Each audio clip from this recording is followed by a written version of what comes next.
यहाँ पर देखते हैं भाई, अब तुम्हारी क्लास स्टार्ट होती है। पहले क्वेश्चन क्या है तुम्हारा, सिद्ध कीजिए कि √2 एक क्या है, अपरिमेय संख्या है। ये तुम्हें सिद्ध करना है, ठीक है, इंपॉर्टेंट क्वेश्चन है। देखो इसमें क्या करते हैं, जो दे रखा है ना अपरिमेय संख्या जो सिद्ध करना है उसे उल्टा मान लो। यानी क्या लिखेंगे, माना √2 एक परिमेय संख्या है। क्या लिखोगे, एक परिमेय संख्या, एक परिमेय संख्या है, ठीक है। क्या लिखा, माना √2 क्या है, एक परिमेय संख्या। और मैंने क्या बताया था, परिमेय संख्या क्यों कौन सी होती है, जो a/b के, ठीक है ना। इसको क्या लिख सकते हैं, इसीलिए √2 जो होगा वो क्या होगा, a/b, ठीक है। अब यहाँ पर लिखो, जहाँ a, b क्या है, सहभाज्य संख्या,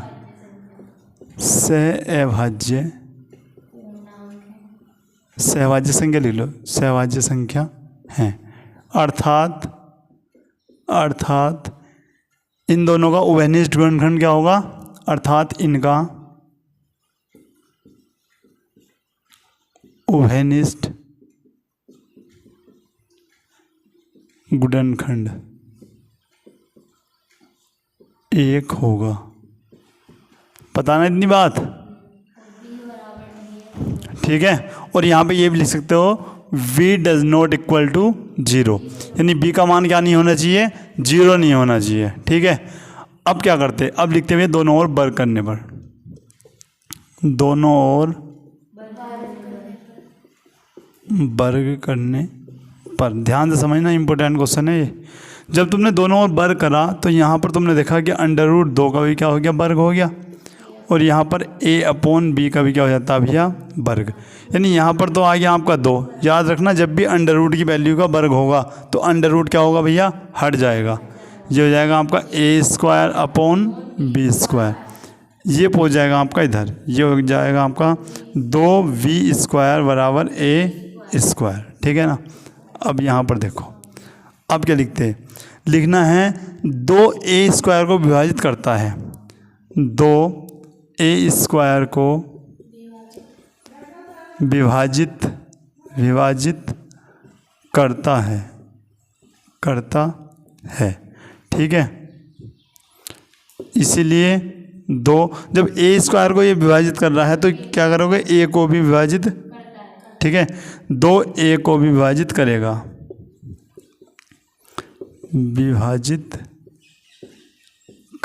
आ रही बात समझ में भैया। इस प्रकार से नेक्स्ट लाइन क्या होगी, मैंने लिख लिया, माना जो a है, a बराबर मैंने लिख लिया 2c, ठीक है। और यहाँ पर लिख लो, जहाँ c एक पूर्णांक है, c एक पूर्णांक है,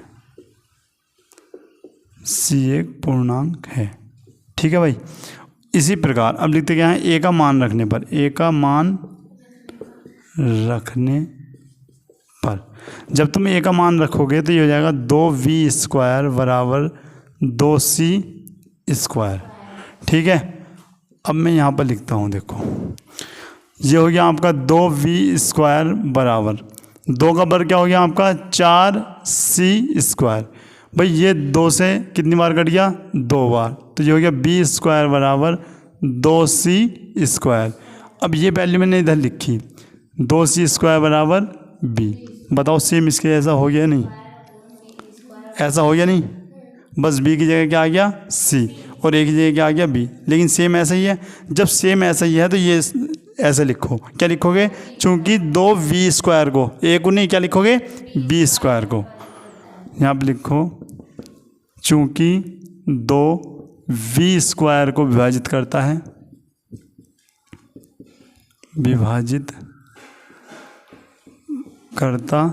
है, इसलिए 2b को भी विभाजित करेगा, b को विभाजित करेगा, ठीक है भाई। अब यहाँ पर लिखो, अतः क्या लिखो, देखो a, b किससे विभाज्य है भैया, 2 से। देखो यहाँ a जो है 2 से है, और यहाँ पे भी क्या है, किससे है, 2 से, ठीक है।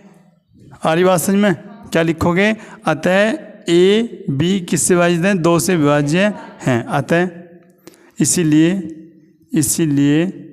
ए व बी का उभयनिष्ठ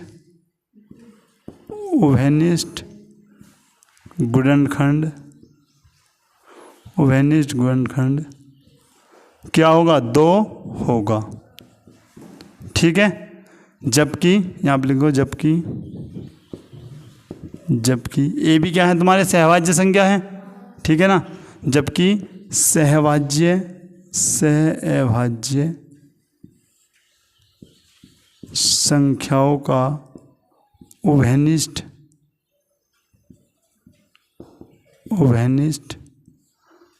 गुणनखंड क्या होता है? 1 होता है।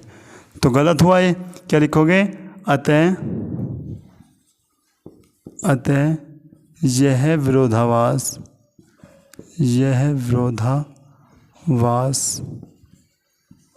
हमारी गलत अवधारणा के कारण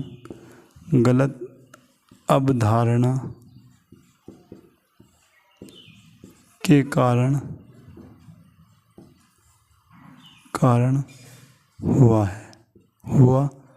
है। और यहाँ पे लिख लेना भैया आप, अतः √2 एक अपरिमेय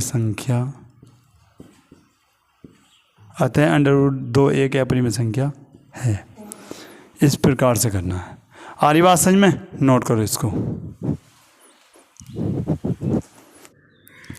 सिद्ध कीजिए कि √5 एक क्या है? अपरिमेय संख्या। ठीक है। देखो सेम उसके जैसा ही है। जिसकी समझ में नहीं आया इस बार समझ लेना। ठीक है। ध्यान से देखो पहले यहाँ पे √5 क्या करना, हमें अपरिमेय संख्या सिद्ध करनी है। तो इसका उल्टा मान लो। क्या मानोगे? माना √5 एक कैसी संख्या भैया? परिमेय संख्या है। और जब परिमेय संख्या है तो हम क्या लिखेंगे? a/b के रूप में। भाई √5 बराबर क्या लिख दोगे? a/b। और यहाँ पर क्या लिखेंगे? जहाँ ab एक सहवाज्य संख्या है या फिर ab सहवाज्य संख्या है। सहवाज्य संख्या है। और एक बात याद रखना, सहवाज्य संख्या जो भी होंगी उनका उभयनिष्ठ गुणनखंड क्या होगा? 1 होगा। ठीक है। अर्थात यहाँ पर लिख लो, अर्थात इनका उभयनिष्ठ गुणनखंड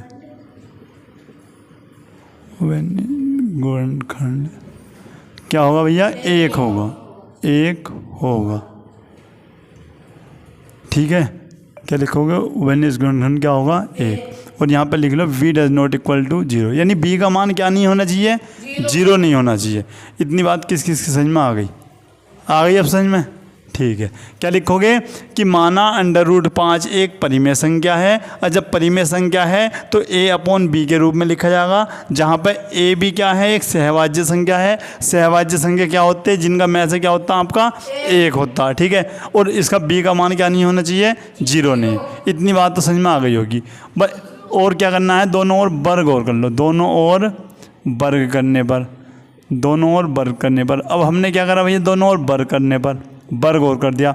जब हम वर्ग करते हैं तो √5 की पावर भी 2 हो गई। और a/b जो है इसका भी क्या हो गया? आपका वर्ग हो गया। आ गई बात समझ में? उसके बाद √5 का वर्ग क्या होगा भैया? 5 होगा। बताया √ हट जाता है।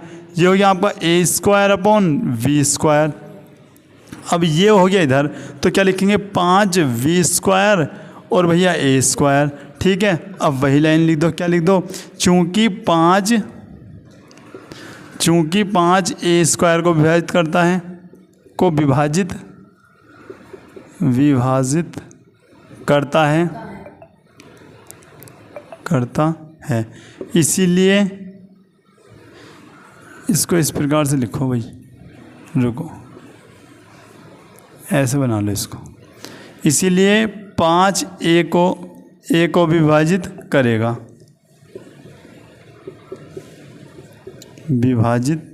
करेगा। ठीक है भाई, जब ये 5 इसके नीचे जाएगा तो ऐसे तो काटेगा भाई। ए स्क्वायर से भी भाग हो सकती और 5 से ए को भी भाग कर सकते हैं। ठीक है, तो हमने लिख दिया चूँकि 5 ए स्क्वायर को विभाजित करता है और 5 ए को भी विभाजित करेगा। ठीक है, अब इतने करने के बाद लिखते हैं यहाँ पर माना ए बराबर 5c। अब यहाँ पर देखना, अगर यहाँ पर 2 होता तो 2c, 3 होता तो 3c, 5 है तो 5c। आ रही बात समझ में? हमने लिख दिया लेने पर, यानी माना a बराबर 5c। ठीक है, अब लिखते क्या है, a का मान रखने पर, a का मान रखने पर जब हमने a का मान रखा तो ये हो गया आपका 5v स्क्वायर और a का मान क्या है आपका 5c, इस प्रकार से। ठीक है, तो आपका हो गया 5v स्क्वायर बराबर ये क्या हो गया 5 का वर्ग 25c स्क्वायर। ठीक है, उसके बाद सेम है ना, सेम उसके जैसे ही क्वेश्चन है ये, तो ये हो गया आपका v स्क्वायर बराबर ये हो गया 25c स्क्वायर। इसके बटे में क्या आ गया भैया, ये 5, 5 पंजे 25, ये हो गया v स्क्वायर बराबर 5c स्क्वायर। अब इसको उल्टा करके लिख दो, 5c बराबर v स्क्वायर। अब देखो सेम इसके जैसा बन गया। ठीक है, बन गया। अब क्या लिखेंगे, 5 चूँकि 5 b स्क्वायर को विभाजित करता है, को विभाजित करता है, इसीलिए 5b को भी क्या करेगा भैया, विभाजित करेगा, विभाजित करेगा। ठीक है, उसके बाद लिख दो अतः, यहाँ पर लिखो ए वी, क्या लिखोगे, ए वी 5 से विभाज्य है। क्या लिखोगे, ए भी 5 से विभाज्य है। अतः जब लिख लो इसलिए ए कोमा वी का उभयनिष्ठ गुणनखंड क्या होगा भैया, 5 होगा। जब ये 5 से कट रहा है, विभाज्य का मतलब कटना, और जब ये 5 से कट रहा है तो उनका उभयनिष्ठ भी क्या होगा भैया, 5 होगा। जबकि अब यहाँ पर लिखो जबकि सहभाज्य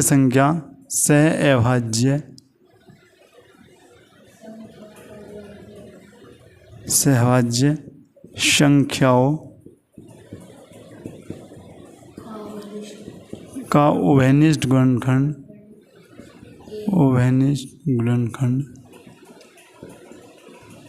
क्या होता है, 1 होता है।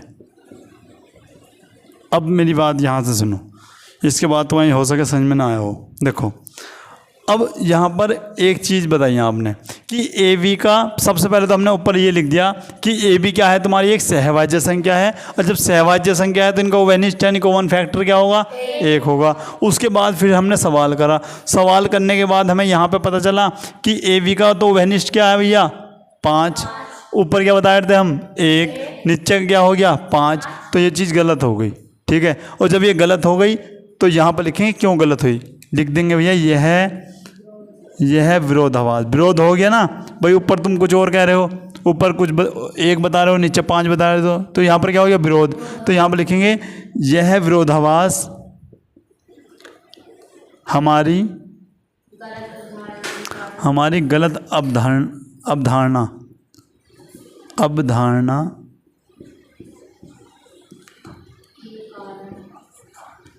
के कारण हुआ है। अब लिख लो अतः √5 एक अपरिमेय संख्या है या होगी। ठीक है, अपरिमेय संख्या होगी। ठीक है भाई, हो गया। आएगी इतनी बात समझ में, नोट करो इसको भी।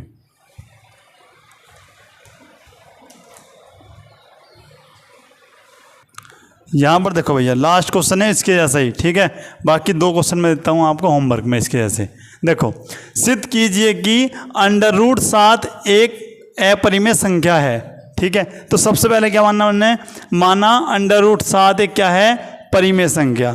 परिमेय संख्या है तो भैया क्या लिखेंगे, √7 बराबर क्या लिखेंगे भैया, a/b, जहाँ ए भी एक सहवाज्य संख्या है और जो भी सहवाज्य संख्याएं होती हैं उनका उभयनिष्ठ क्या होता है आपका, 1 होगा। और यहाँ पर एक चीज़ वो लिख लेना, b does not equal to 0। उसके बाद यहाँ पर लिखेंगे दोनों ओर क्या कर दो भैया, दोनों ओर वर्ग करने पर, वर्ग करने पर। और जब तुम दोनों ओर वर्ग करते हो तो ये हो जाता है √7 का वर्ग बराबर a² / v², ठीक है। ये हो गया √7 का वर्ग 7 हो जाता है, फिर a² / v², फिर v² आपका इधर जाएगा तो ये हो जाएगा 7v² बराबर a²। अब लिखते क्या हो, देखो यहाँ पर 7 है, लिखेंगे 7 a² को भी विभाजित करता है, यहाँ लिखेंगे 7 a² को विभाजित करता है, इसी प्रकार 7 a को भी विभाजित करेगा, ठीक है। उसके बाद यहाँ पर लिखो माना, ये जो है a बराबर क्या लिखेंगे बताओ, c लिखेंगे या 7c लिखेंगे, 7c लिखेंगे, ठीक है ना। जो क्वेश्चन में होगा वही लिखना, ठीक है। अब a का मान कायम में रखेंगे भैया समीकरण नंबर 1, या इसको समीकरण नंबर 1 रखना, ठीक है। लिख दो भैया यहाँ पे कि a का मान रखने पर, a का मान रखने पर जब तुम a का मान रखते हो तो ये आ जाता है क्या आपका 7v² बराबर 7c², ठीक है ना। उसके बाद यहाँ पे लिखा मैंने 7v² बराबर ये हो जाता है आपका 49c², 7 सत्ते 49, ये हो गया आपका v² बराबर 7c²। मैंने इसको लिख दिया किस प्रकार से, 7c² बराबर b²। सेम कंडीशन बन गई, क्या लिखोगे, 7b² को विभाजित करता है तो 7b को भी विभाजित करेगा, ठीक है। बस इस यहाँ पर लिखो a b 7 से क्या है भैया, विभाज्य हैं, अतः ए बी का उभयनिष्ठ गुणनखंड क्या होना चाहिए, 7 होगा। जबकि सहवाज्य संख्याओं का उभयनिष्ठ गुणनखंड क्या होता है, 1। तो यह विरोधाभास हमारी गलत अवधारणा के कारण हुआ है, अर्थात या फिर अतः √7 एक आपकी क्या है, अपरिमेय संख्याएं है, ठीक है। नोट करो इसको।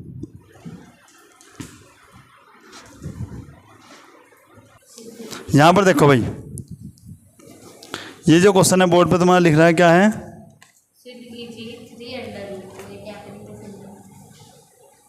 ठीक है। देखो, सिद्ध कीजिए कि 3√2 एक क्या है, अपरिमेय संख्या है, ठीक है। सबसे पहले समझो, यहाँ पे जब भी यहाँ पर ऐसा क्वेश्चन आएगा हम हर बार लिखेंगे कि माना 3√2 एक परिमेय संख्या, अपोजिट मानना है यानी उल्टा मानना है, क्या लिखेंगे, एक परिमेय संख्या है। और जब परिमेय संख्या है तो 3√2 बराबर a/v होगा, ठीक है। उसके बाद अब लिख लो जहाँ ए बी एक सहवाज्य संख्या है, सहवाज्य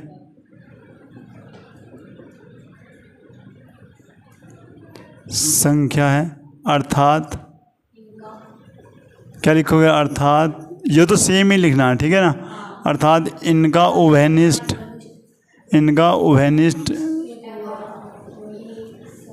उभयनिष्ठ गुणनखंड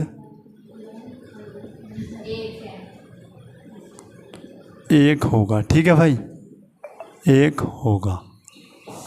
या इसी प्रकार से रहने दो। अब बेटे देखो ध्यान से, यहाँ पर देखो, ये इतनी बात लिख ली। अब करेंगे क्या भैया, इस 3 को हम ले जाएंगे नीचे, तो √2 बराबर a/2, ये 3 है ना, तो 3v हो गया, ठीक है ना। आ गई बात यहाँ पर समझ में। अब यहाँ पर लिख लो जहाँ a b व 3 एक क्या है भैया, एक पूर्णांक है,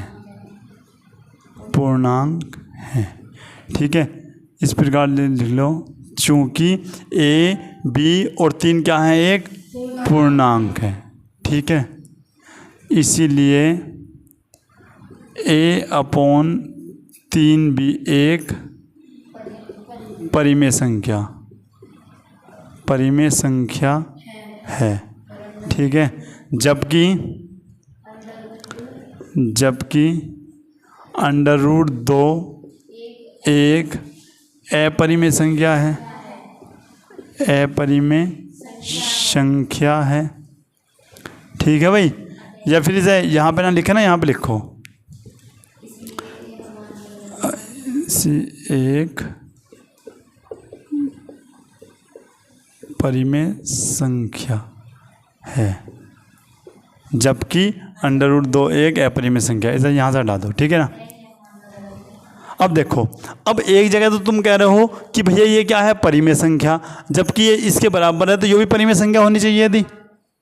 नई बात समझ में भाई, जब ये आपस में बराबर हैं और तुम इसे क्या कह रहे हो, परिमेय संख्या, तो अंडर रूट 2 भी क्या होनी चाहिए थी, परिमेय संख्या। और इससे पहले हमने क्या सिद्ध करा था, अंडर रूट 2 क्या है, एक अपरिमेय संख्या। अब तुम कह रहे हो भैया ये एक परिमेय संख्या है। ठीक है, जबकि कह रहे हो 2 अंडर रूट एक क्या है, अपरिमेय संख्या। तो यहाँ पर क्या हो गया, विरोध हो गया। ठीक है, तो यहाँ पर लिखेंगे अतः यह विरोधाभास, यह विरोधाभास हमारी गलत अवधारणा के कारण, गलत अवधारणा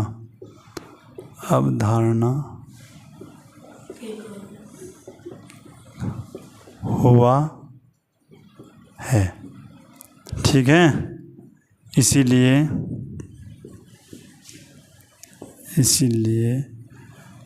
अंडर रूट नहीं, 3 अंडर रूट 2 एक,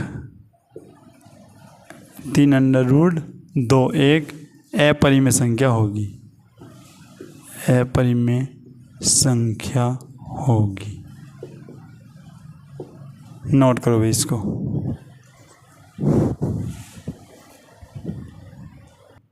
यहां पर समझो, देखो क्वेश्चन नंबर 5 क्या है, सिद्ध कीजिए कि 5 प्लस अंडर रूट 3 एक क्या है, अपरिमेय संख्या है। पहले ध्यान समझ लेना। ठीक है ना। तो हमने ये लाइन क्योंकि सेम है इस वजह से ऐसी लिख रखी है। ठीक है, इसको ऐसा करो, यहाँ से बंद करो। देखो लिखेंगे क्या, माना एक लाइन तो याद हो भी गई होगी, क्या लिखेंगे, 5 प्लस अंडर रूट 3 एक क्या है भैया, आपकी परिमेय संख्या, एक परिमेय संख्या है। ऐसा हमने मान लिया है, नहीं हमने क्या करा, मान लिया कि क्या मानना, कि 5 प्लस अंडर रूट 3 एक क्या है, एक परिमेय संख्या। अब जब परिमेय संख्या है तो क्या करेंगे, परिमेय संख्या की कंडीशन क्या है कि भैया ये किसके बराबर हो जाएंगे, a अपॉन बी के। लेकिन कहीं p अपॉन क्यों भी आता है, कभी डर जाओ कि भैया ने तो a अपॉन बी लिखवाया था। ठीक है ना, तो ऐसे भी लिख सकते हैं। ठीक है, अच्छा ये प्लस है, उधर जाएगा क्या हो जाएगा भैया आपका माइनस। तो अंडर रूट 3 बराबर a अपॉन v माइनस 5, जिसके नीचे कुछ नहीं उसके नीचे 1। तो अंडर रूट 3 बराबर, इसकी गुणा इधर करी तो a ही आएगा, इसकी गुणा इधर करी तो 5b आएगा, और अपॉन में क्या आएगा भैया आपका b। ठीक है, आ रही बात समझ में, ये हो गया। तो अब लिखेंगे क्या भैया आप, a कोमा b एवं, या फिर बै लिखो 5। एक क्या है भैया आपका, पूर्णांक है, पूर्णांक है। ठीक है, इसीलिए a minus 5v upon v एक क्या है भैया, परिमेय संख्या है, एक परिमेय संख्या है।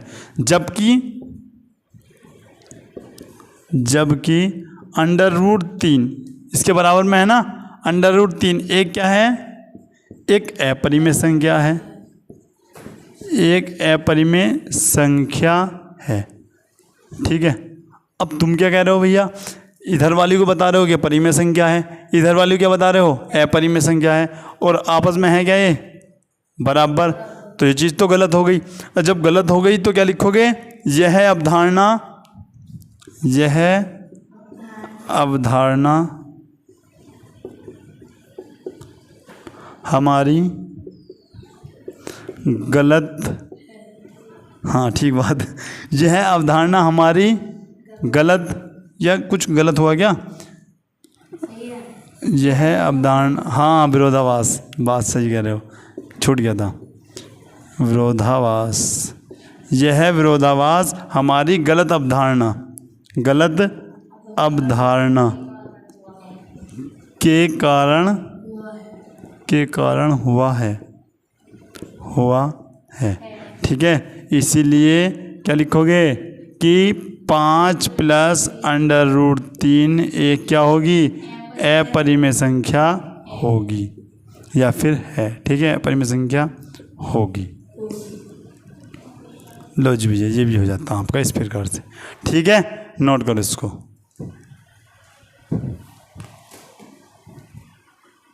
इतना समझ में आया नहीं आया बताओ? समझ में आ गया? देखो कुछ होमवर्क दे रहा हूँ भैया, उसको नोट करो।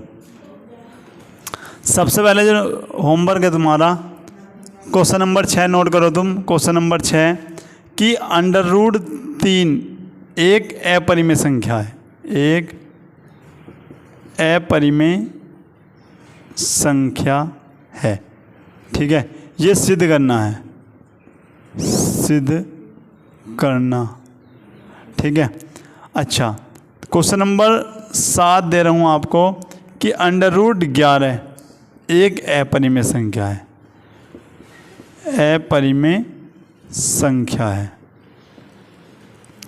और एक दे रहा हूँ क्वेश्चन नंबर 8 में आपको 3√2 एक अपरिमेय संख्या है,